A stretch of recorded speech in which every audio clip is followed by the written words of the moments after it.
Hello and welcome back yet again to the Ace Attorney trilogy. We're here with day 1 investigation. What am I even saying? Let's go. Last time I was stumped as to what we had to do, but I'm sure we're gonna find some kind of clue. At least I hope so. Let's see if we can move to the detention center. Nope, there's nothing here. Then to the underground parking lot. We have talked about everything here. We have also presented everything, I think. Let's slide over and examine. We've examined that. Oh, this! What's this? Looks like a note of some sort. 675-12-2. The 12th of February maybe? Or the 2nd of December? Look, something's written on it. Good man. You're right. Let's see. Oh, it's a 7. 67S-12-2. There's a name printed on the paper above that. Good man. Maybe it fell out of his pocket when he was killed. Well, so, what does it mean, Mr. Wright? How am I supposed to know? Note to self, for deductive reasoning, go to Edgeworth, not Wright. Oh my god! I'm sure Edgeworth wouldn't know what this means either. Goodman's note added to the court record. So, well, how are we doing, Mr. Wright? I guess we've got some clues. We have an autopsy report, a note from the victim, and a cell phone. So, you think we'll be okay? I don't know about that. Well, the only thing still bothering me is that Lana is confessing to the crime. She says she did it. No problem. I can guarantee that she's not the criminal. Oh, by the way, Emma. Yes? I know that song your phone plays when it rings. What? And it's ringing right now? Beep! It's the Steel Samurai theme song, isn't it? That popular TV show for kids? The phone that rang earlier wasn't mine. It was yours. I was thinking, like, why does he have a Steel Samurai ringtone? It didn't make sense to me. At 5:18, just after the murder took place. Your sister called you, didn't she? I'm sorry. Can you tell me what you talked about? She hung up right away. I see. Cell phone updated in the court record. Property of Lana Sky. Last call made to her sister Emma at 5:18 on the day of the murder. A detective is murdered, and the suspect is the top prosecutor in the district. I've got a bad feeling about this. Like, maybe I still don't know everything that went on here. And we did it! To be continued! Well, thank you for watching the video, guys! I'll see you in the next one! No, I'm just kidding, of course. Save your progress, yes? Let's save it here. February 23rd, 9:34 AM, District Court, Defendant Lobby, number 2. How did the investigation go yesterday, Mr. Wright? Frankly, there are still a lot of grey areas. Or rather, the whole thing is one big grey area. Don't worry about me, no matter the outcome. I'm ready to accept my fate. I believe in you, sis. Mr. Wright, let me offer you a word of advice. Yes? A defense attorney should never believe their client. The defendant is called to trial because they are suspected of wrongdoing. Never forget that. Sky, you remind me a lot of Mia. But there's one decisive difference between you and her. And that is, you're not a defense attorney. I believe it's almost time for the trial. Good luck, Mr. Wright. Okay, what will happen? My first trial without a Fae helping me. For real? No one's going to bail me out this time. Mia! I'll be alone in there. So I have to discover the truth all by myself. Oh my god! Let's do it, Mr. Wright. I'll be with you the whole way. And it starts. February 23rd, 10 a.m. District Court, courtroom number 9. And there he is, Edgeworth! And the judge, of course. Court is now in session for the trial of Miss Lana Skye. The defense is ready, Your Honor. The prosecution has been ready for a while, Your Honor. Oh my god, I love that. Edgeworth. It's been 2 months, but I haven't been in a courtroom since his trial. Out of practice, huh? There he is, impatiently waiting. I hope that personal feelings will not be a part of the proceedings today, Mr. Wright. I will choose the path I think is right, regardless of what those around me say. The judgment to be made here is in our hands, not those of anyone else. Very well, Mr. Edgeworth. Your opening statement, please. Chief Prosecutor Lana Skye has committed an unpardonable crime. Not only this, but she was rash enough to commit it in the prosecutor's office lot. Wow, he's much more forceful in person. I suddenly feel like confessing to everything. No! However, she will now pay for her rashness with her life. There was a witness to her crime. A professional witness. Well then, call your first witness, Mr. Edgeworth. The prosecution calls its first witness, Miss Angel Starr, to the stand. The cover-up queen? Yes, exactly.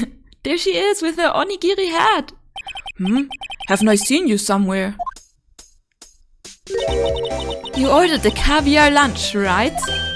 Ho, caviar! I've never eaten caviar before. The judge is really wolfing it down. And for you, I have a fiesta bowl. Thanks. Will the witness state her name and profession? And you, sir? Did you order the fingerprint lunchbox? What? It's too early for lunch. Your name and profession, please. Well, Your Honor, how does it taste? So this is why everyone raves about caviar. It's so tasty it hurts. But the judge is just eating an onigiri while we're in court? Why? I always thought caviar would taste like pickled tapioca. What the heck does pickled tapioca taste like? My question exactly. Tapioca has no taste. So pickled it would be like sour? Name. Profession. Now. Me. The name is Angel Starr. Don't go forgetting it. That's what she said to us. I find myself running Lunchland these days. Is that what you wanted me to say, Mr. Edgeworth? Very well, witness. Please describe the incident to us. The prosecution will wait. I'm not finished eating. What? Hurry it up. Very well, Mr. Edgeworth.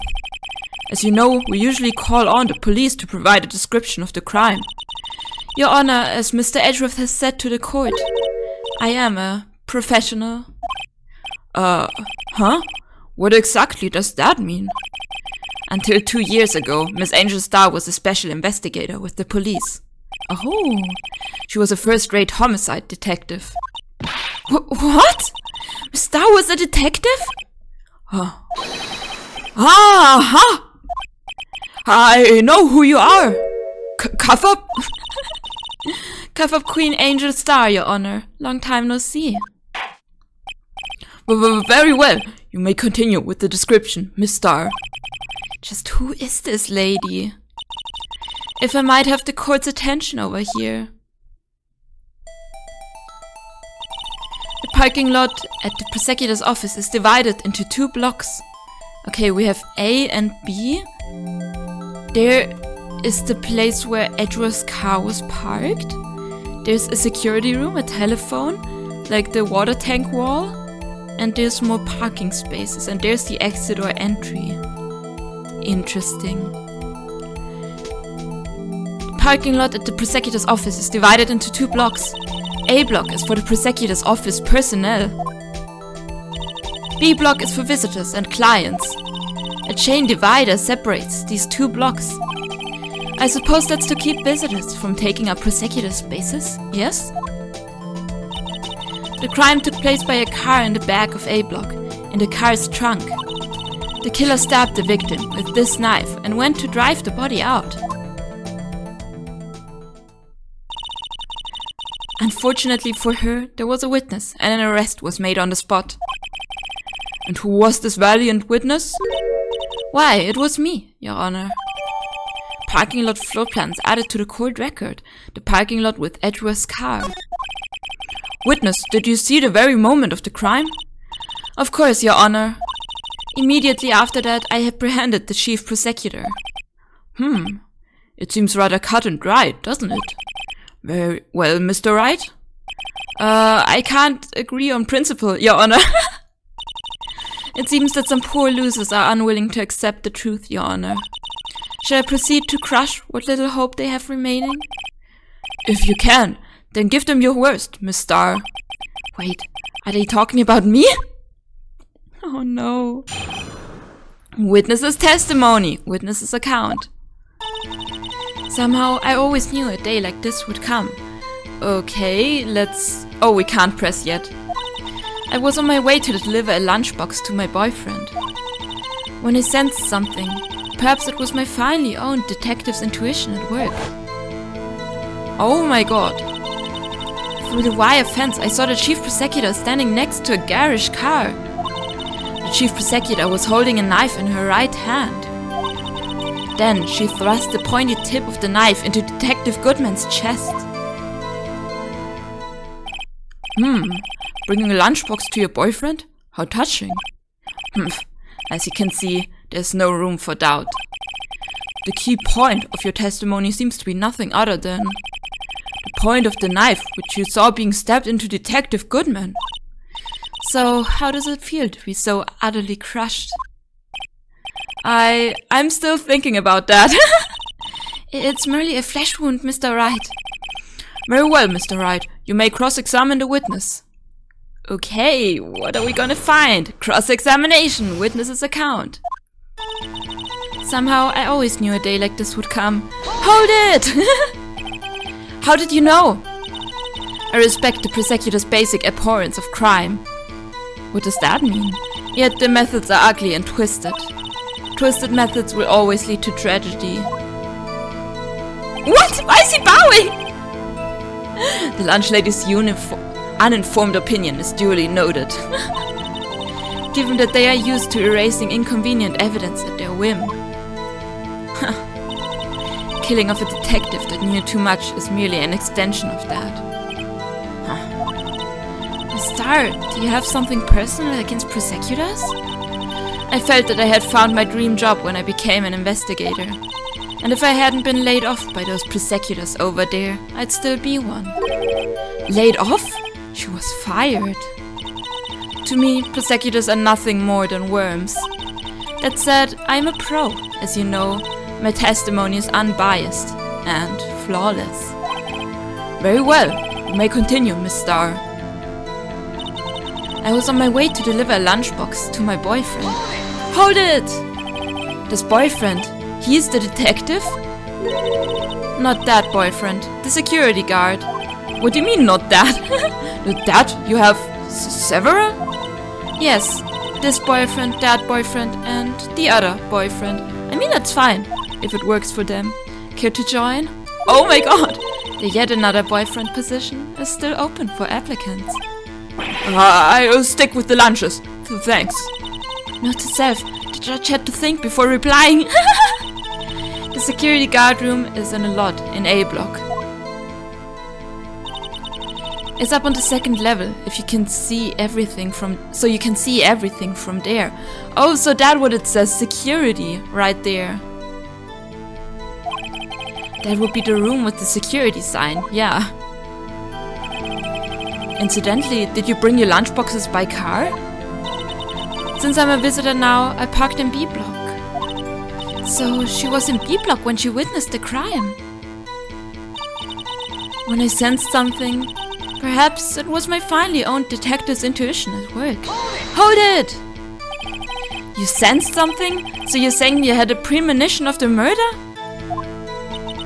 It felt like... How would you say? Oh yes. It was like the feeling you get when you view a pumpkin chock full of seeds. I have no idea what that means. Yeah, me neither. Speaking of a detective's intuition, wasn't the victim, Mr. Bruce Goodman, also a detective? Yes, well, he was like a young cheese. Young cheese? A pale white cheese, not yet tangy with his experience on the streets. A greenhorn. Then I must be hard-yellowed and sharp as a tack. What? Yeah, with the odor of an old cheese to match. Oh my god, roast! In any case, there in the lot, I felt something stirring in the back of my mind. Through the wire fence, I saw the chief prosecutor standing next to a garish car. Hold it! By garish car, you mean...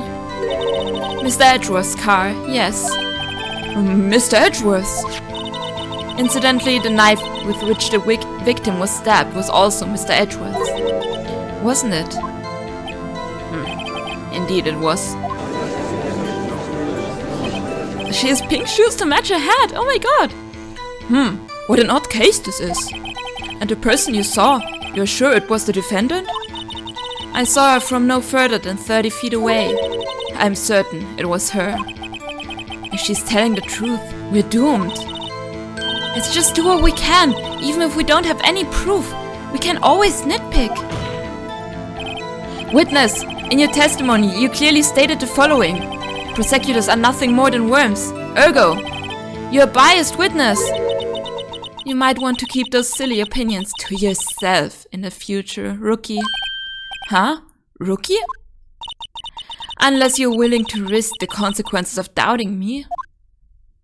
Huh. I'll fry you like a fritter, crispy on the outside, chewy on the inside.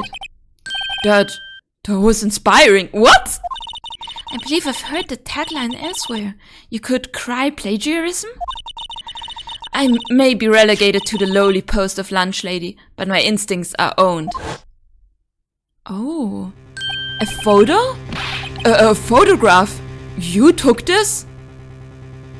Oh my god, what do we do? The moment I witnessed the crime, my reflexes took over and snap, I took a picture. In fact, one of my lunchboxes is rigged with a camera. What? I suppose that's more exciting than just hanging it around your neck. Witness, why am I only seeing this photograph just now? You think I'd show it to you, a prosecutor? Think again. My boyfriend works in the photography division of criminal affairs. Well, this is most certainly the defendant. Crime photo added to the court record. The moment of the crime is photographed by Angel Starr. Uh-oh, that is unmistakably Lana Skye. What do we do? She's in A, as we can see. She has a stain on her right side. What is that coat? Who does it belong to? It doesn't seem to belong to her, right? It's like... It looks like it's too big for her, maybe. So, what was the defendant doing at the time? The chief prosecutor was holding a knife in her right hand. Hold it! Tell me more about this knife that the suspect was carrying. Well, I'd say the blade was about 4 inches long. Is that right, Mr. Edgeworth? It is your knife, after all. Yes, that's about right. Prosecutors are, by nature, well versed in the location of a man's vital organs. I'm sure it was easier than boiling an egg for my egg salad surprise set. You can't testify as to her ability to kill an egg. I mean, a person. Perhaps a chicken salad set would have been a better metaphor. So the defendant was holding a knife. What then? Then she thrust the pointy tip of the knife into Detective Goodman's chest. Hold it! Tell the court why you didn't try to stop this crime. You did see her raise the knife to strike, no? But she was in a B block. She was divided by a mesh wall. The defense has a point. Unfortunately, by the time I realized what was going on, it was already too late. Too late? Yes, the next moment, the chief prosecutor brought down the murder weapon. I see. It's only a flesh wound, Mr. Wright. We can make it! You said that before. Anything else? Scientifically speaking, Miss Starr's testimony is flawless. Sounds pretty fatal to me. Well, what do we do? Is this it? Is my sister guilty? Let's just keep our heads cool and press the witness a bit, shall we? For some reason, having her panicking next to me makes me calmer. Don't smile like that! Okay, somehow I always knew a day like this would come, and that's the beginning, again. Oh my god, I need a sip of water, this is tense! Oh my god! Let's check what we have. We have the ID card. We could present this. This is not gonna be useful. Edgeworth's toolbox, traces of victims' blood, no prints. Parking ticket, the blue badger, autopsy report, death due to loss of blood, 1 knife wound, died within an hour and a half of 4 p.m. Victim's memo found in the car trunk. Cell phone, call made to her sister at 5:18 on the day of the murder, parking lot with Edgeworth's car, and the moment of the crime is photographed by Angel Starr. Let's check this out. She has gloves on, so it makes sense that there's no fingerprints on the weapon. But, what? What if the victim was already dead and she just stabbed him again? No, that makes no sense. I genuinely have no idea what to do. I always knew a day like this would come. On my way to deliver a lunchbox, when I sensed something. Perhaps that was my finely owned detective's intuition. I saw the chief prosecutor standing next to a garage car, holding a knife in her right hand. Then she thrust the pointy tip of the knife into Detective Goodman's chest. Yeah, sure, only a flesh wound. Wait, that's it?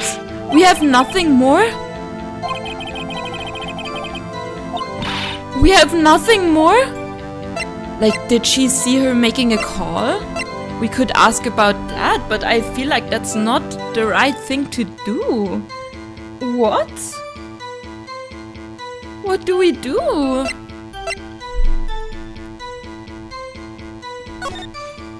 And there's nothing here either.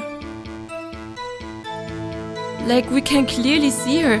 Maybe that's a different car?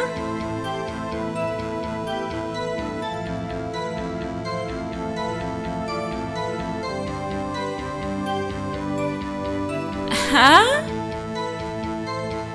Huh? I don't know. I have no idea. Do we present the knife? She was holding a knife in her right hand.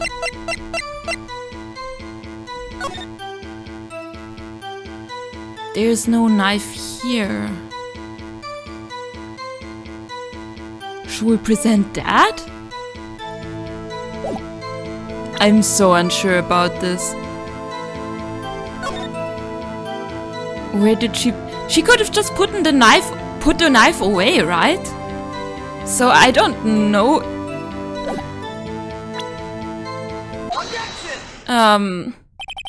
And you witnessed this? Oh my god, I'm so lost. You saw Miss Guy stab the victim with the knife? As I've already said, yes. I swear it on my finest salmon swirl lunch. I'm sure that is a fine lunch. But isn't that odd? Look at this photograph.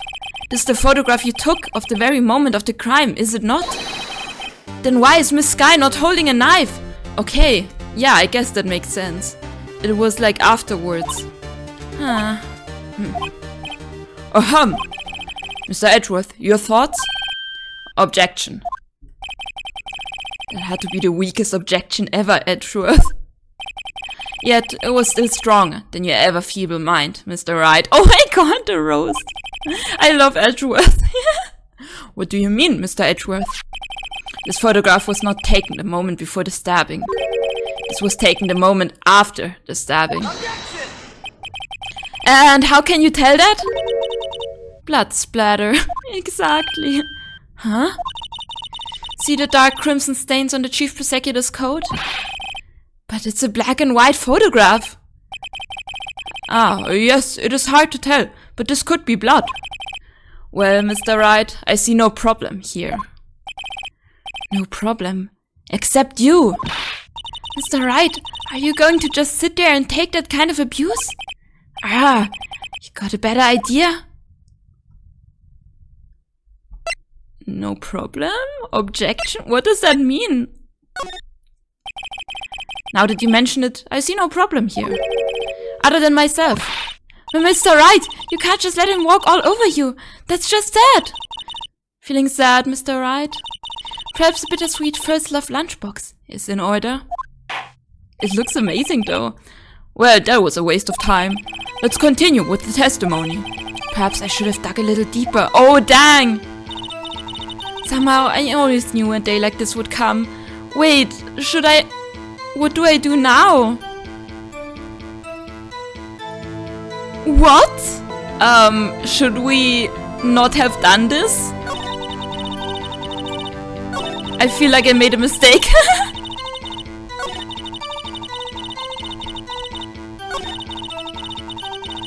Okay, let's do this again. I don't know if we can do this again, but let's try. Okay, we had this. Mr. Wright, are you going to just sit there and take that kind of abuse?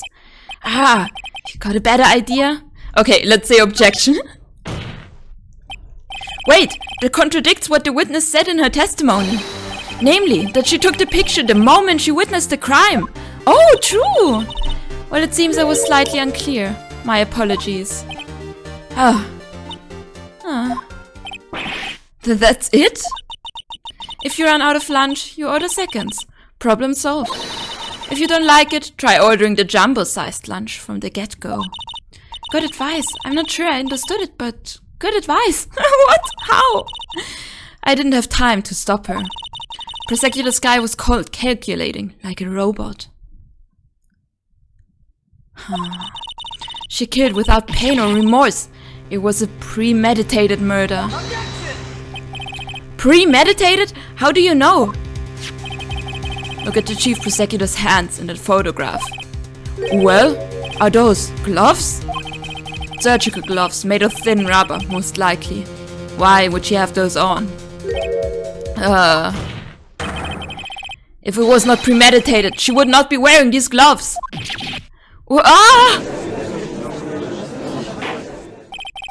These gloves do seem to tell a tale of premeditation. Premeditated murder, a serious offense. Witness, add this to your testimony. The murder was planned. The rubber gloves prove it. Let's press. Come on. What if she was just in the habit of wearing gloves, like driving gloves? The gloves were admitted as evidence when the defendant was arrested. They were rubber gloves of the kind used for autopsies. In other words, when the Chief Prosecutor came to the crime scene, she came to do murder. It's the only possible conclusion one can make. Everything was planned. It was a premeditated crime scene. Sorry. Aha! Impressive. I'm sorry they took you off the force, Miss Starr. This is bad. She's got them thinking that this was all planned. If she can prove this claim, the trial's already over. I've got to think of a way to show this wasn't premeditated. It's only a flesh wound, Mr. Wright. We can make it. I said it before. Anything else? Scientifically speaking, Miss Starr's testimony is flawless. Sounds pretty fatal to me. Okay, and that's the same. The crime happened at 5:15. Within an hour and a half of 4 p.m. I guess it could make sense. But if he didn't die immediately? I wonder. Why was the ID found so far away from, like, the actual crime scene? I wonder about that as well. Why did she make a call to her sister?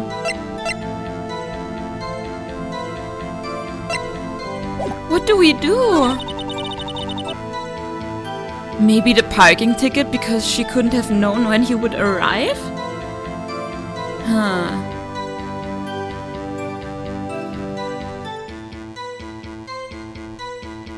How would she have even broken the trunk's lock? Because she couldn't have done it with the knife, because the knife was coming out of the car. Why is the shield broken? Not really relevant right now, but still. The thing is, I don't know, do we present the parking ticket? Because...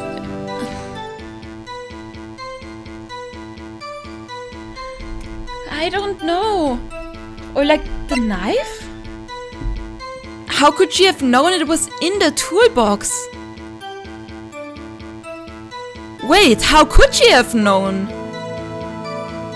Usually in Edgeworth's toolbox. But also, how could she have known he would enter the parking lot? What do we do? Oh my god, wait.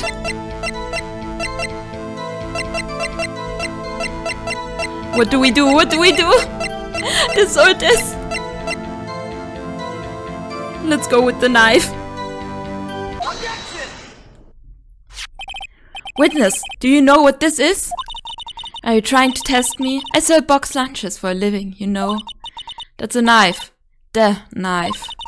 The knife that was in Mr. Edgeworth's trunk. Indeed, it is my knife. And how could she have known? What's with this case? The bloody something! The defendant is the chief prosecutor for the district, right? Mommy, are prosecutors bad people?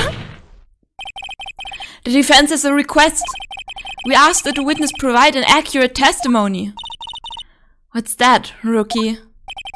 In your testimony, you stated that Lana Skye planned this murder, and that's why she was wearing those special gloves. Seems like a natural conclusion to me. The gloves do indicate planning.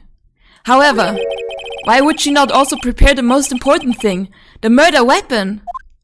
Indeed. Oh. This knife just happened to be in the trunk of that car.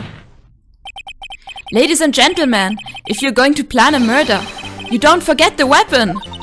Ah! Good point. Order, order, order. Great, now the tide is turning in our favor. Great show, Mr. Wright. My sister's as good as free. I'm not sure about that. Uh-oh. Right. I believe the next lunch you'll be eating is humble pie. What? I hope you weren't deluding yourself into thinking that the tide has turned. Oh my god! Too predictable. No, that was such a trifling detail. But this shoots a hole in the whole premeditated theory. Bah. The prosecution could care less if it was premeditated or not. The only one who seems to care is that lunch lady over there. The defendant Lana Skye murdered a detective with a knife. That is the only thing the prosecution need to prove, nothing else. Very good, Mr. Prosecutor. I suppose you think you're clever now. But you know as well as I do that she planned on killing him. It was planned. If it wasn't, why would she have been wearing... Oh my god. I believe I'd like to hear your testimony again. Witness, please tell us only what you saw, not what you thought. How dare you? Huh. My powers of deduction are not to be underestimated. Really now? Angel's deduction, witness testimony. Lana Skye intended to murder Detective Goodman. Hold... Oh, we can't do that yet. That's why she called the victim all the way to the prosecutor's office. I'm sure the chief prosecutor had a grudge against the victim. Nothing else could drive that human machine to plunge the knife in again and again. What do you mean again and again? It was a single stab. Aha, we got her now! The victim was summoned from the police department to the prosecutor's office. It does sound a lot like premeditation, doesn't it? So, if I ordered a pizza, does that mean I'm planning to kill a delivery boy? In any case, the defense may now cross-examine the witness. We're still gonna press everywhere, but I know what to do now. Intended to murder Detective Goodman. Hold it! You've said that, but you haven't told us how you know. That's what I'm about to tell you, rookie. I believe that she just said was a mere prelude to the story she was about to tell. Try not to interrupt her again. Rookie. Never interrupt the storyteller. It's like pulling a bun out of the oven half-baked. Something half-baked here, alright, and it's you. Try not to confuse the defense witness. They are not very quick on their feet. Oh my god! Now, why did you believe the suspect had intentions to murder the victim? The actions speak for themselves. That's why she called the victim all the way to the prosecutor's office. You have no proof that Miss Skye called him there. You have no proof that she didn't. Mr. Edgeworth, thoughts? There is no record of a call made on the defendant's, Miss Lana Skye's phone. She might have written him a letter. Come on, you could have tried public phone first, at least. In any case, the victim came to the prosecutor's office, where he was murdered. I'm sure he had a reason to be there. Witness? Why do you think it was the suspect who summoned the victim that day? I'm sure the chief prosecutor had a grudge against the victim. Hold it! What kind of grudge? Well, I wouldn't know that. Of course you don't. That's because she didn't have a grudge. Rookie. I have a lunchbox here. Now, what's inside? How am I supposed to know? See, we agreed that there is a lunchbox here, but we don't know what's inside. A person's life is like a lunchbox with pretzels. Don't you agree? I get it. That's why my lunch was so salty. This judge isn't very good with metaphors. The suspect had a grudge against Detective Goodman. Will it tell us your basis for thinking this? It's simple. Nothing else could drive that human machine to plunge the knife in again and again. Not again and again, that's not true. A human machine? That's a contradiction. Oh my god. Please. Can't you find fault with something of substance, Mr. Wright? Note to self, Mr. Edgeworth's sight smells like citrus fruit. What? Like the something of my youth, which the old other guy, defense attorney, would say. What is he called? Grossberg. You say again and again. How many times did she stab him exactly? We often say chop in 1,000 pieces, but we don't actually mean 1,000 pieces. What difference does it make if the deed is done? How come she's getting mad at me? Let's just say she stabbed him several times and leave it at that. Leave it at that? This is a murder case, people. Mr. Wright, you should speak up if you have an objection, you know? Miss Starr has turned out to be as short-tempered as she looked when we met her. Challenging her abilities as a detective really set her off. The short wick burns out the fastest. It's a scientific fact. I wonder, wouldn't it depend on the size of the candle? I mean, add more wax, and even a really short wick will burn longer. Obviously, more scientific testing is required. Oh my god, okay. Let's go to where she says several times. Or again and again. Again and again. Tab. And... wait, where's the autopsy report there? 1 knife wound. Let's present this. I'm pretty sure about this. You say she stabbed him again and again. But you couldn't have witnessed that. Are you testing me? Then I'll test you. With my moss surprise! What? I'm afraid the moss is growing under our feet as we wait, Miss Starr. Huh? What do you mean? I shouldn't have to explain this, but take a look. The autopsy report states that death was due to a loss of blood from 1 stab wound. Aha! You're right! Good show, Mr. Edgeworth. What? That was us?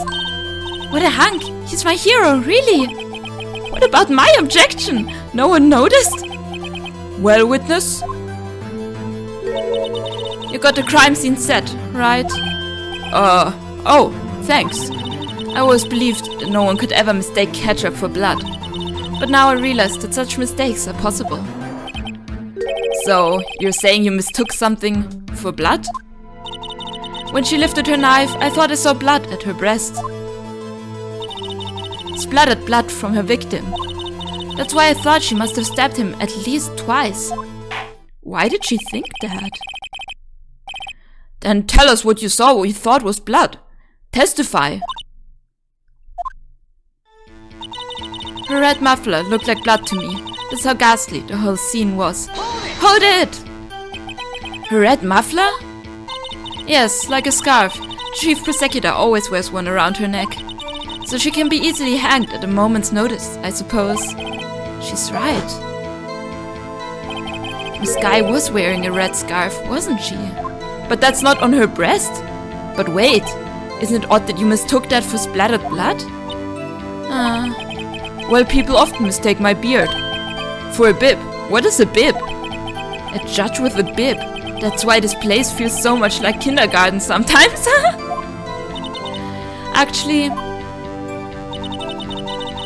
I do think I saw some traces of blood on her chest. However, the autopsy report is clear on this matter. There was only one knife wound. Apparently, Miss Starr isn't entirely sure of her own testimony. Mr. Wright, this is our chance! Chance for what, I wonder? Miss Starr has turned out to be as short-tempered as she looked when we met her. Okay, that's the same. Okay, let's see what we can do here. Let's check out this photo. She's not wearing a scarf here! Okay, good thing we checked. Let's present that. Miss Starr, I demand an explanation. Oh my god, the witness is clearly not suited for detective work. What? The suspect was not wearing a scarf or muffler of any kind when she stabbed the victim. And you've proved it yourself with this photograph. Huh? But that can't be! Only a professional lunch lady could be so utterly clueless. Congratulations, perhaps you finally found your true calling in life. Harsh words, but good. In the end, Mr. Edgeworth prevails. What was my objection? Chopped liver? But it was there. A scarf. No, not that, but something red. Really? Well now, where are we? The witness has given us an entertaining interlude, but back to business. What? Very well, witness. Continue to your testimony. You saw the crime and apprehended the suspect. Tell us about that. Very well. I do remember some things accurately, at least. Ultimately, we couldn't shake the most important part of her testimony.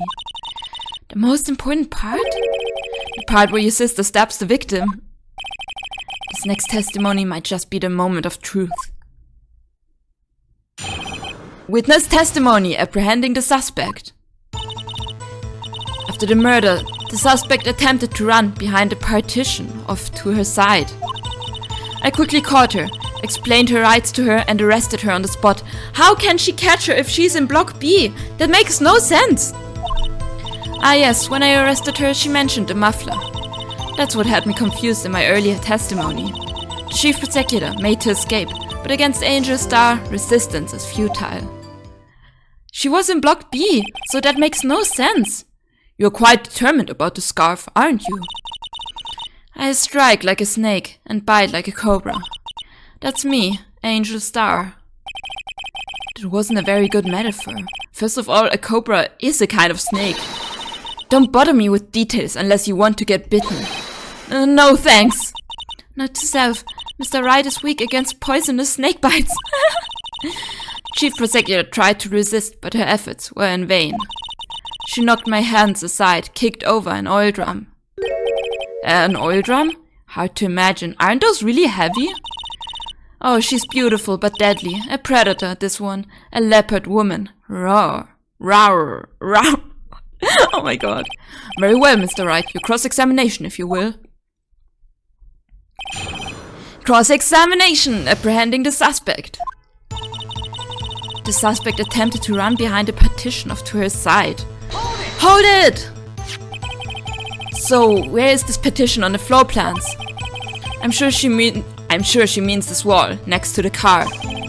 That's right. There was a wall there, about 6 feet high. She was obviously trying to hide herself. Quite a natural thing for a criminal to do. And what did you do then? I quickly caught her, explained her rights to her, and arrested her on the spot. Yeah, that doesn't make sense to me. Let's press. You say quickly. Were you close to the suspect? As I just said, I was only 30 feet away from her the whole time. Maybe I should press her for more details? Yes, of course! She was in Block B. I'd like to see this on the floor plans, just to be safe. The lunch lady car was... She was a visitor. Thus, she was parked in B block. So you witnessed the murder from here? That would make it about 30 feet from the car, yes. Is that correct, Miss Starr? Yes, that's right. But there was a chain link fence in front of you. I went over it, of course. Amazing, the cover queen lunch lady athlete, indeed. It would have taken her a little time to climb over the fence. So she couldn't have gotten to my sister that fast. Yeah, the fence was about 9 feet high too. How did Miss Guy not get away?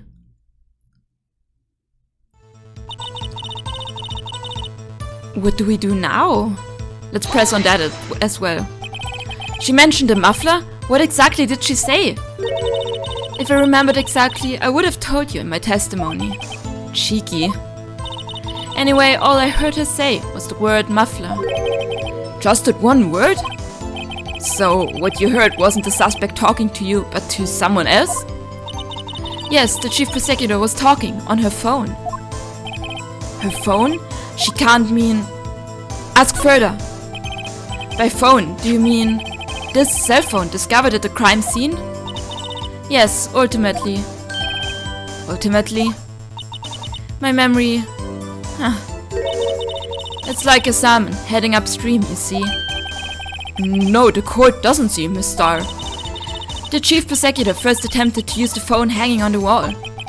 On the wall? That's right. Near the car, there was an emergency phone on the wall. Apparently, it was out of order. And so she used her cell phone?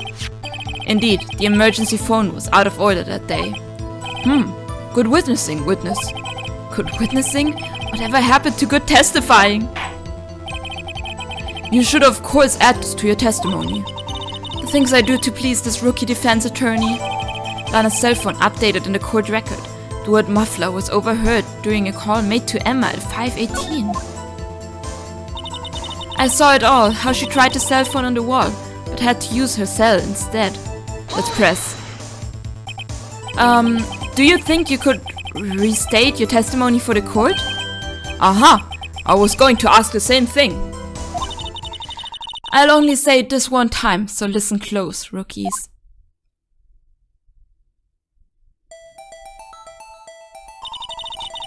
Chief prosecutor stabbed the victim and ran behind the partition. But how could she have seen her? Then she picked up the emergency phone on the wall, but it was out of order. How could she have seen that? So she pulled her own cell phone out of her pocket. And during that time, climbed over the chain link fence. Then I boldly grabbed her arm. The chief prosecutor hung up her phone. And you saw her doing this? Huh? What is it, Mr. Wright? Because there's a wall in between. The chief prosecutor made to escape, but against Angel Star resistance is futile. Sure, let's press on this as well. She made to escape? Can you be more specific? She brushed aside my hand and ran. It was a terrible sight to see, like a dollop of lard on a pâté of foie grass. Huh? She even kicked over an oil drum at me. But that makes no sense in terms of where they are. An oil drum? There was an oil drum lying on its side at the scene of the crime. But it's strange. What's that? If she wanted to escape, why didn't she run the other way? Exactly my question! The other... parking lot entrance. That's right! It doesn't make any sense that she would run from behind the partition to the oil drums. Excellent. More mysterious. I wish we could solve a few before finding more though. So Miss Guy tried to run. I'm sorry, my sister is so suspicious, Mr. Wright. Not as sorry as I am. But she didn't do it. You have to believe me. I saw it all. Yeah, this makes no sense. We have to present the floor plan? Right? Where is the floor plan? Oh, okay, there it is. Let's present this. I'm very insecure about this, but let's try. Miss Starr, I have to conclude that you have a personal grudge against Miss Lana Skye. The witness is a former detective.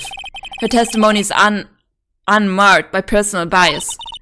Well, who'd have thought you would be my knight in shining armor, prosecutor?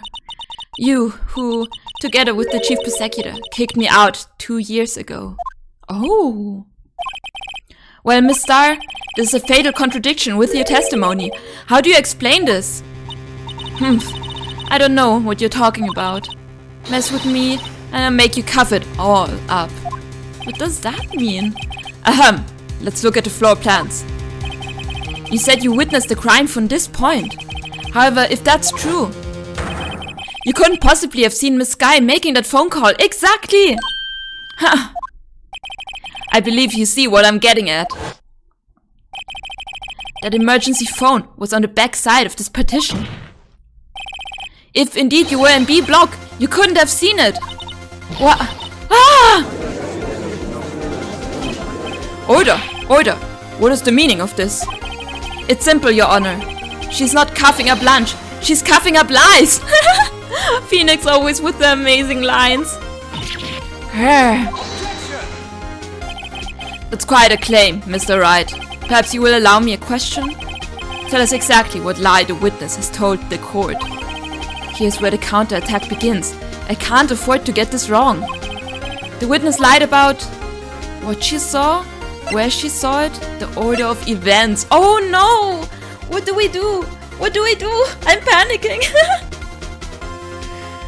Okay, let's see. She lied about what she saw? Could be. Where she saw it? Could also be.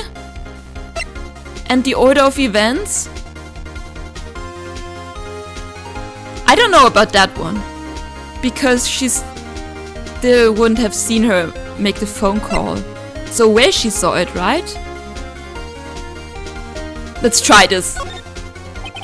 Miss Skye tried to use the emergency phone, but it was out of order. What is significant about this fact? Nothing. Therefore it would be pointless for Miss Starr to lie about it. Pointless to lie. I see. But say the witness did actually see Miss Skye using that emergency phone. It would mean Miss Starr witnessed the crime from a different location. A different location? Now that's a pointless lie if I ever heard one.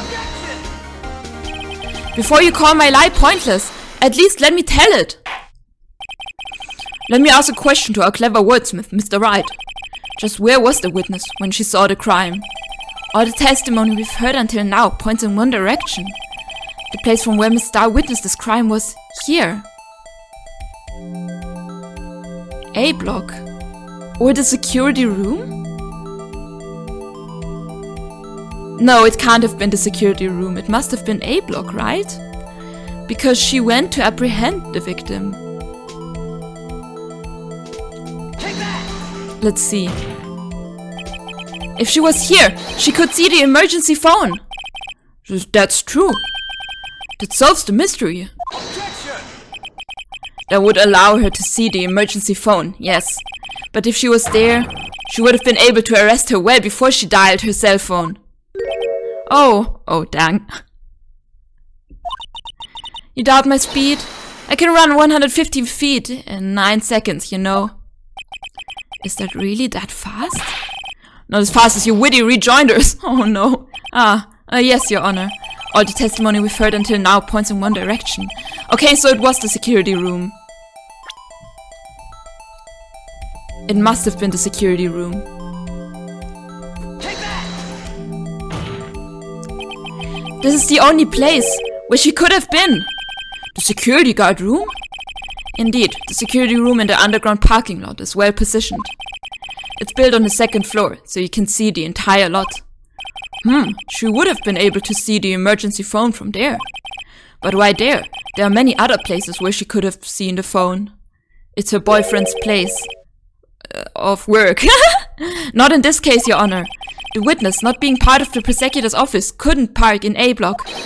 The only place where she could have seen the crime and the back of the petition is here. I remember in your testimony you said you brought a lunch to your boyfriend in the security guard room, yes? Well, Miss Starr? How many years have I been getting the better of men? To think that the tables could be turned. Today, a man has got the better of Angel Starr. Order! Witness, what have you done?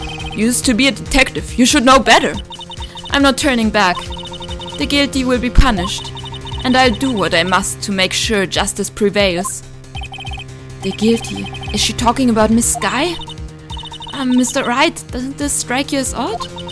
Why did Miss Starr lie? It doesn't make sense. Huh? She could have just said she saw the crime from the security guard station. It wouldn't change anything. Exactly. This photograph tells all.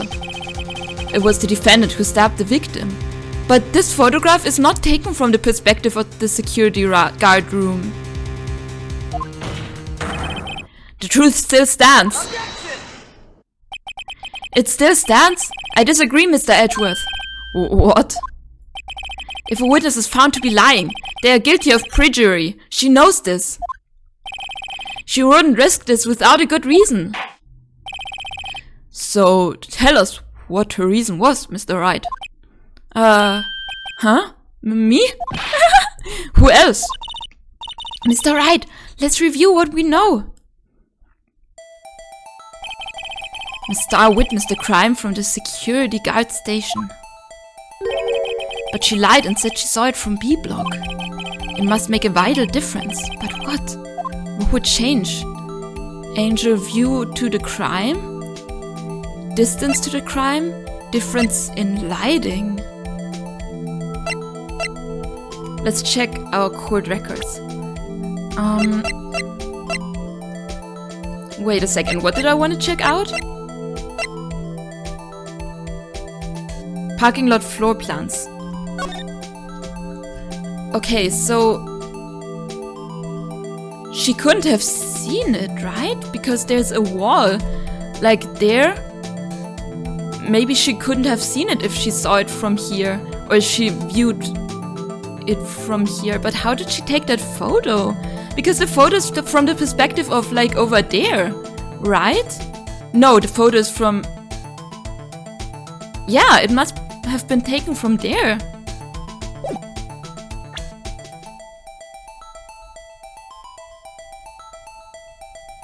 Because, wait, let me check this out. Yeah, it was taken from the direction of B. There's a wall between. So we have to say Angel view to the crime. Why the angel at which Why the angle at which she saw the crime occur would change? The angle? What do you mean? Well, the security guard station is on the 2nd floor, and she would have sort of a more 3D view of the crime. And this is important. Why? Perhaps you'd like to reconsider, Mr. Wright. Mr. Wright, let's review what we know. Okay, this again. What could change? Distance to the crime? Difference in lighting. Why is the lighting important? I don't get that.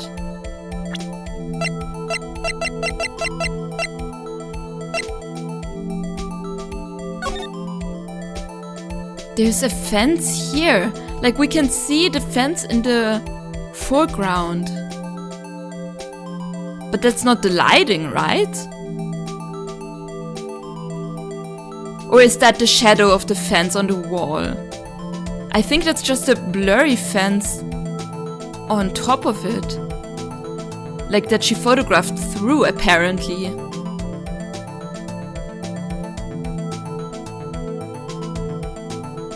I'm so confused. Let's say the difference in lighting, just because I'm not sure if the distance to the crime really makes a difference. Distance to the crime? How would that make a difference? Because it's about the same. Difference in lighting, but I don't get that. What does that even mean? Let's say that. It's a difference in lighting. Lighting? What does that mean? Well, it means, see, the security guard station is on the 2nd level. So, she would have seen the crime in better lighting conditions. And this is important. Why? Dang it. Dang it. Okay, we know what it is now. Okay, distance to the crime. It changed the distance between her and the scene of the crime. My condolences, Mr. Wright, but one look at the floor plans and it's quite clear. The distance between the scene of the crime and the guard station is 30 feet. I don't see how that would change what she could see. But you still have to go downstairs, right? What she saw is not in question here. What matters is the time it would take her to reach the scene of the crime. Huh. Miss Stark, you witnessed the crime from the security guard station. Now, how long did it take you to go from there to the scene of the crime where you arrested Miss Skye? Huh. Well, witness? Yes? You ordered the squid wheels, right? The quality of my lunches has gone from low to inedible. I was bringing PB&J lunch with fresh boysenberry jam to my boyfriend. Boysenberry for the boyfriend. He wasn't in the station, so I waited. I witnessed the crime from the glass-walled station.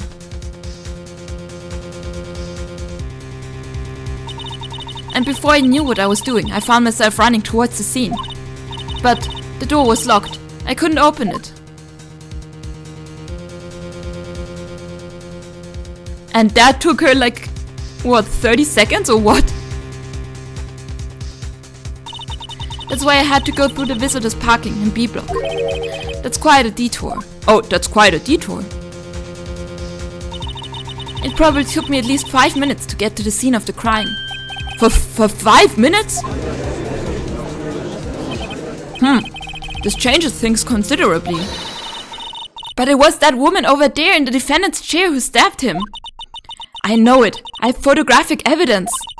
I swear it. I swear it on my finest plastic spork. You have a point, and the spork is a wonderful invention. Would you like another caviar lunch? Absolutely. Uh-oh. Mr. Wright, you have to do something. Do you have any evidence to stop this? I don't know! I don't know! Generally, I always think it's good to raise an objection, but what evidence do we have? Like, obviously she didn't witness the crime, she only witnessed... Or maybe she witnessed the crime, but then only came 5 minutes after. But 5 minutes... What? Wait a second.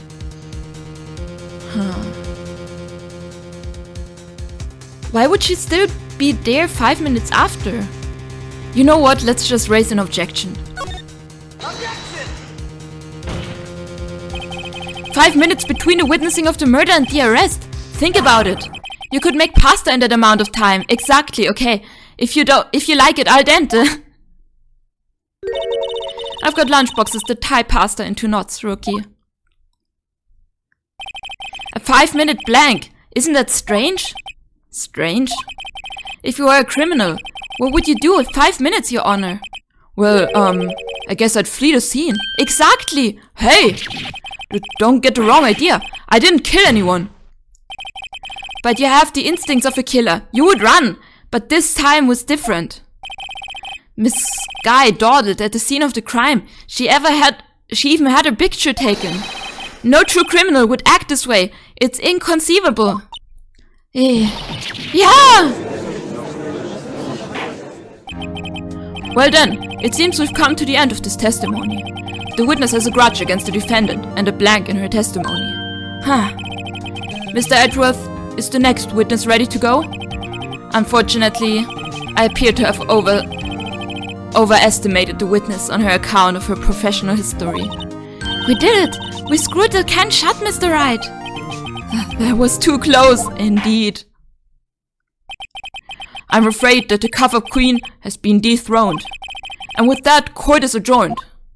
We did it! We did the first part! Oh, hold it.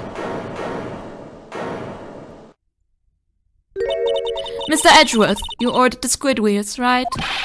That's the one she tried to foist off on me. I prefer to not take the defense's team's leftovers. Anything else to say? I might be able to save you. I have decisive evidence. What was that? Is this another one of her trick lunchboxes? My apologies, but we have no further questions to ask of you, Miss Starr. Is this your jumbo lunchbox? Woohoo! A triple-decker! What? Out of deference to the witness's determination, I allow one more testimony. Let's hear about this decisive evidence. Like the Lunchland motto says, you won't be disappointed. What's she going to pull out of her lunchbox this time? Decisive evidence, witness testimony. I should have mentioned those 5 minutes when I wasn't looking at the crime scene. And now, to the matter of the victim's shoe. Did I not bring this up? 2 types of blood were found on the shoe. One was of course the victim's, and the other blood type matched that of the defendant, Miss Lana Skye. The shoe proves it. It's flawless, decisive evidence. What? There was blood found on that shoe? Try Lunchland for all your lunch and decisive evidence needs. Okay. Witness, what's the meaning of this? Why is this the first time I've heard of this evidence? Simple. As I've already said, I don't trust you with evidence, Mr. Edgeworth. That's why I took the liberty of investigating this myself. And you had blood tests performed? Didn't I mention? I have 3 boyfriends in forensics. In any case, Your Honor, I can't accept this as evidence. Oh? What? You must know the 2 rules of evidence law. Rule number 1. No evidence shall be shown without the approval of the police department. In other words, the shoe is illegal evidence, at least for the time being. Is that right, Mr. Wright? It seems so. Edgeworth sure is celebrating. No, not so fast, Mr. Edgeworth. Don't forget, I used to be a detective. As I mentioned previously, the shoe has already been tested by a member of the forensics department. As you can see, it was approved by the police department as of today. Even the general public can produce official evidence, Mr. Edgeworth. Is that right, Mr. Wright? It seems so. Edgeworth is looking pretty sullen. You could at least study some evidence law, really. The prosecution's complaints, notwithstanding. It appears that this evidence satisfied the first rule of evidence law. However, it seems you have yet another count against you, witness. Anything to ensure that the guilty are properly judged. Victim shoe added to the court records. White enamel shoe bears traces of blood from Goodman and Lana Skye. Very well, Mr. Wright, you may cross-examine the witness. Cross-examination, decisive evidence. I should have mentioned those 5 minutes when I wasn't looking at the crime scene.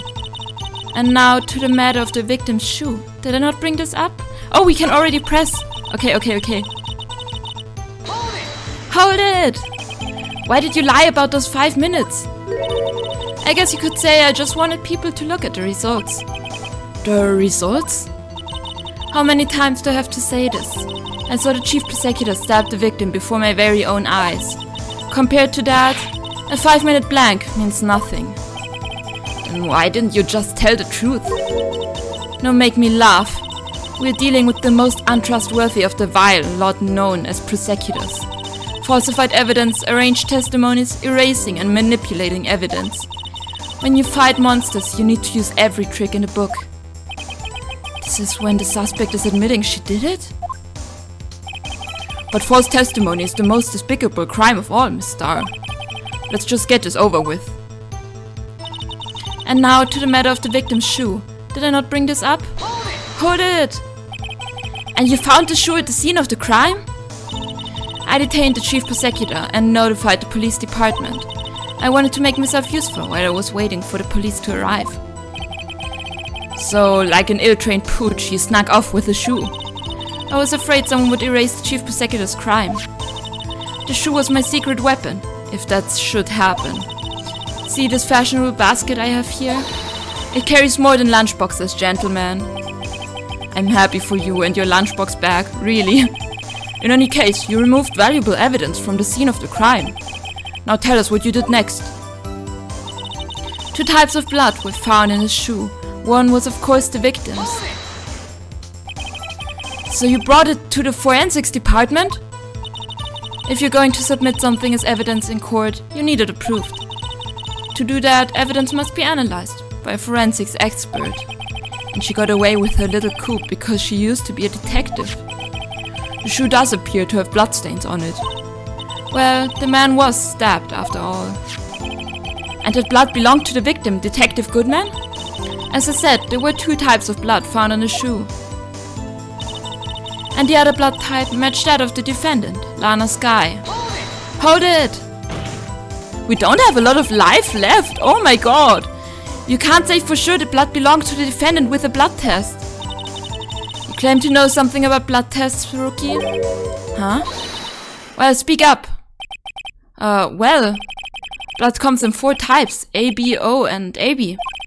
However, you can't tell from a blood test whether a murderer was committed in cold blood. A murder was committed. It's just a figure of speech, Mr. Wright. Actually, we can differentiate between millions of types with all the blood tests out there. Which means that we can more or less narrow any sample of blood down to just one person. Oh, so I hear. That's pretty specific. If I had a little more time, I would have gotten a DNA test result. But they said there's very little doubt it could be anyone's but Miss Lana Skye's. So the suspect's blood was found on the victim's shoe. It ties her directly to the death of Detective Goodman. I was afraid he was going to say that. The shoe proves it. It's flawless, decisive evidence. Let's press. I can't let this evidence go through without a fight. You ordered the peppered fish guts, right? Some like it hot, Mr. Wright. Some like your client. She's in enough hot water to make a whole vat of soup. Mr. Wright, do you or don't you have a problem with the shoe? A problem? This is critical. Is there a problem with the victim's shoe? Sure? If I'm not imagining things, I'd say there's one critical problem with this evidence. A clear contradiction. And that might be? The gleam in your eyes. You're still young, rookie. I'd give you a peppered fish gut now. But you couldn't take the heat, could you? Let's hear what Mr. Wright has to say. What is contradictory about the victim's shoe? Show us the problem with this evidence. Oh, we're examining it. Okay. Nothing here. Let's rotate it. Oh! Well, what's that? We have to present this, right? Take that! Okay. I wonder if you noticed. There's blood on the bottom of the shoe. Don't mess with me, rookie. Or it'll be your blood on the bottom of my shoe. Indeed, there's quite a bit of blood on the bottom of the shoe. It makes sense. The victim was stabbed with a knife. What could possibly be contradictory about blood on the bottom of this shoe? Let's check this photo out. There's no blood on the floor.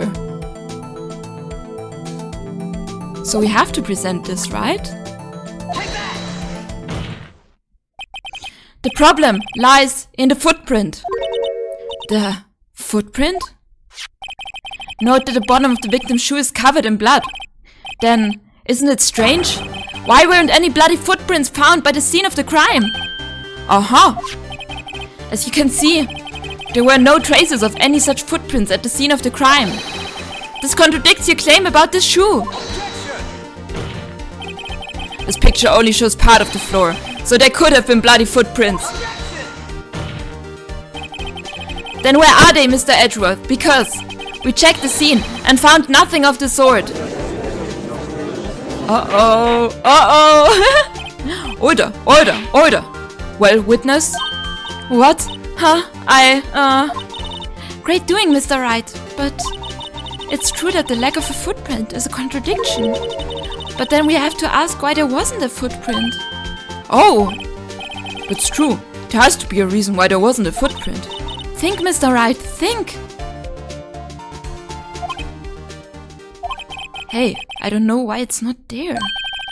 I'm just good at finding contradictions. What? Hold it? Okay. I see. Now I get it. Get what? Our witness is more devious than I gave her credit for. We're hoodwinked to the very end. But she slipped. There's one vital hint to the truth in her testimony. What are you talking about? Think back to when she told us about apprehending the suspect.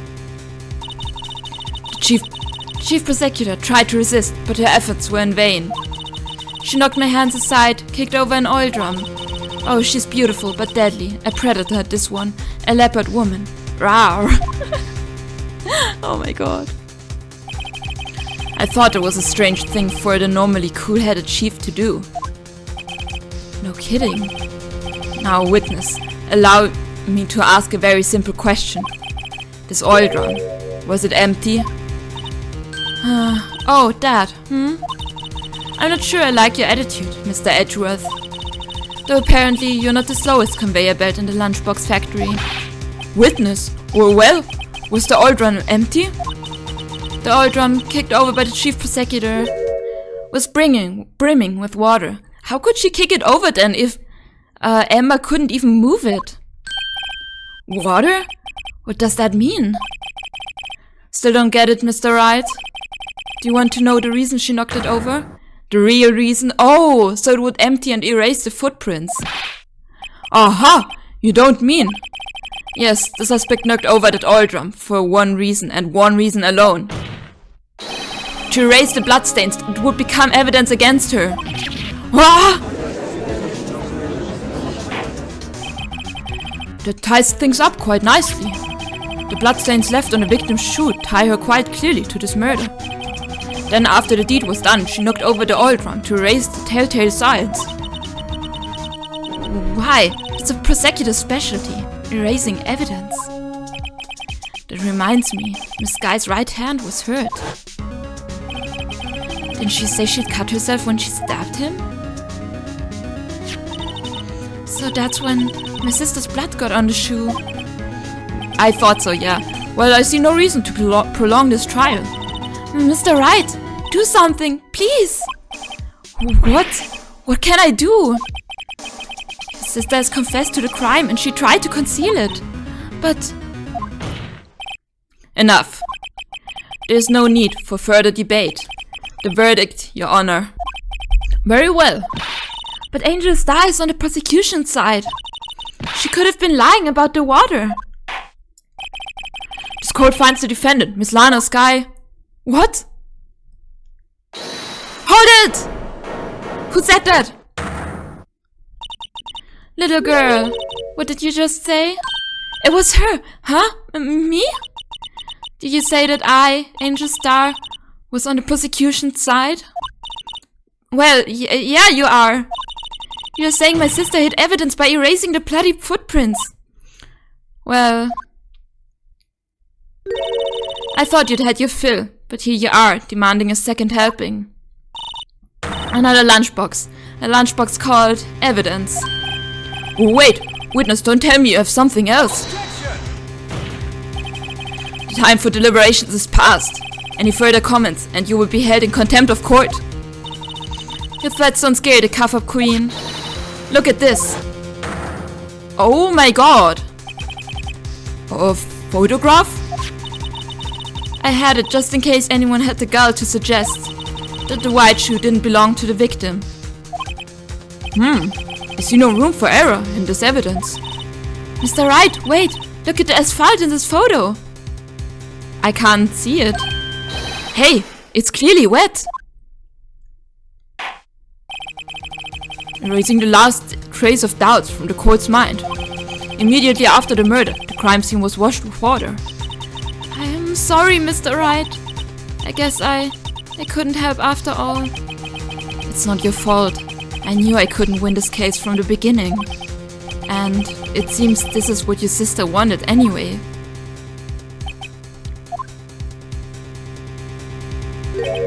I'm sorry, Mia. Mia, we need you! Mia, please! Right, wait or not. Don't be so quick to throw in the towel. Huh? Get yourself up off the asphalt. Take another good look. Don't give up. Not until the bitter end. This is the last piece of evidence. Very well. This time I'd like to declare a verdict for good. Objection! Yeah! Object! Oh my god, okay. Your Honor, wait! What is it with you people? Can I hand down my verdict in peace anymore? Whatever it is, can it wait? No, it can't! Then it will be too late! Look at this photograph, the last one submitted. This trial isn't over until we give each piece of evidence proper consideration. So, right. Are you saying there's a problem with this latest piece of evidence? Yeah, I think later. Yeah, there's a problem. Right or wrong, I've got to go ahead with this. I suppose, since we've come this far, we should give every claim a fair shake. Very well, Mr. Wright. Show the court the problem with this photograph. What?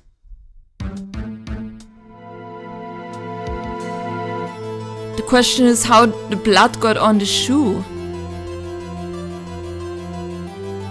Also, didn't she wear his coat? The bloody coat? The stabbing is on the left side. I don't know. 96v9. Huh. What might be the problem? The coat because she was wearing this could be a problem. The shoe because they're... How did the blood get there? The knife because the knife was removed from the body? What do we do? Oh wait, is that the liquid? Wait a second. Is that why the floor is wet? Because there was like something coming out of here?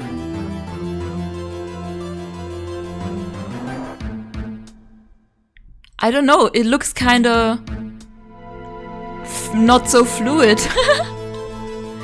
But I think that's why the floor is wet, right? It must... Because like Emma couldn't even move the oil drum. It was so heavy. Like how could she, who is not like a bodybuilder or anything, knock it over? During a fight, no less. Let's present this.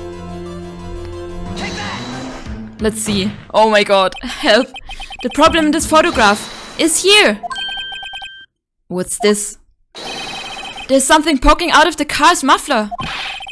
Wait a moment, Mr. Edgeworth. Your Honor, you just said muffler. Oh, the car's muffler! Is that the word she used? However, I see no trace of a muffler or scarf of any kind in this photograph. A muffler is also part on a car or motorcycle, Your Honor. Just think of it as part of the exhaust system. A pipe. I see. And I see. What's that suspicious looking cloth sticking out of the car's muffler? Oh, so it wasn't fluid. I thought it was like oil or something. So what if there is something sticking out of the muffler? What does that have to do with this case? Nothing. Absolutely nothing. Objection! Yeah, objection? Sorry, Miss Starr, but it's not going to be that easy. In fact, you've already told us why this is important to the case. You said as much in your testimony. What? Let's hear what Mr. Wright has on his mind. Tell us why you think this piece of cloth and a muffler is related to this case. She said muffler on the phone, right? The word muffler was overheard during a call made to Emma at 5:18. Let's present this then. Miss Starr, recall your testimony for the court. Ah yes, when I arrested her, she mentioned the muffler. That's what had me confused in my earlier testimony. Muffler! Ah! Yeah! Could it be that the muffler you heard mentioned was actually this exhaust pipe? If so, that means this piece of cloth is vital evidence. Oh! Ah!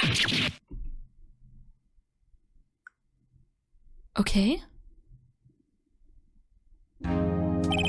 Well, it seems we will have to suspend the proceedings. Suspend? I find myself wondering about this piece of cloth.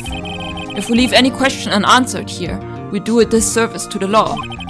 Have the car at the crime scene inspected at once and bring me that cloth. The verdict will wait until after we've seen all the evidence.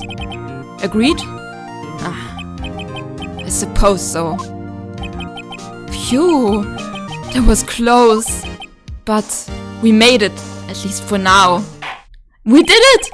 Oh my god! This court will adjourn for a 30-minute recess. It's lunchtime after all. He's still hungry? To be continued! Oh my god, we got through the first day! Oh my god! Oh my god. We did it. We did it. And that wraps up today's long episode of Ace Attorney. I hope it wasn't too long. I was surprised by the length of the trial, but I hope you enjoyed it. And I'm gonna take a break now. My voice is killing me. I had a lot of fun though, and it was very tense, wasn't it? I was on the verge of losing the whole time, but somehow we got through it. We did it, and I'm so happy that we did. Well, thank you guys so much for watching, and I will see you in the next episode of Ace Attorney. Goodbye, everyone!